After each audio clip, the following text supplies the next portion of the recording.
Phylum Chordata. Gyanvi एक बहुत ही जिज्ञासु बच्ची थी। उसे प्रकृति और उसके रहस्यों को जानना बहुत पसंद था। एक दिन उसने सोचा, मैं जीवन के सबसे अद्भुत समूहों में से एक फाइलम कॉर्डेटा के बारे में और जानना चाहती हूँ। तभी एक बुद्धिमान धीमान उल्लू उसके पास आया। नमस्ते ज्ञानवी, उसने कहा, क्या तुम कॉर्डेटा के बारे में जानना चाहती हो? उनके 4 मुख्य लक्षण होते हैं: notochord, dorsal hollow nerve cord, pharyngeal slits और पोस्ट एनल टेल। धीमान उल्लू ने समझाया, नोटोकॉर्ड एक लचीली छड़ होती है जो शरीर को सहारा देती है। ये कुछ कॉर्डेट्स में जीवन भर रहती है, जबकि दूसरों में ये रीढ़ की हड्डी वर्टेब्रल कॉलम में बदल जाती है।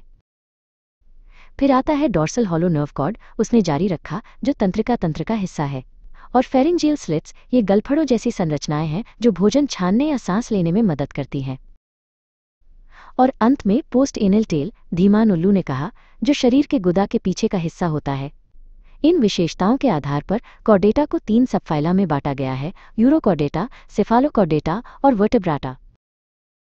यूरोकॉर्डेटा जैसे ट्यूनिकेट्स में नोटोकॉर्ड केवल लार्वा अवस्था में पूंछ में होता है।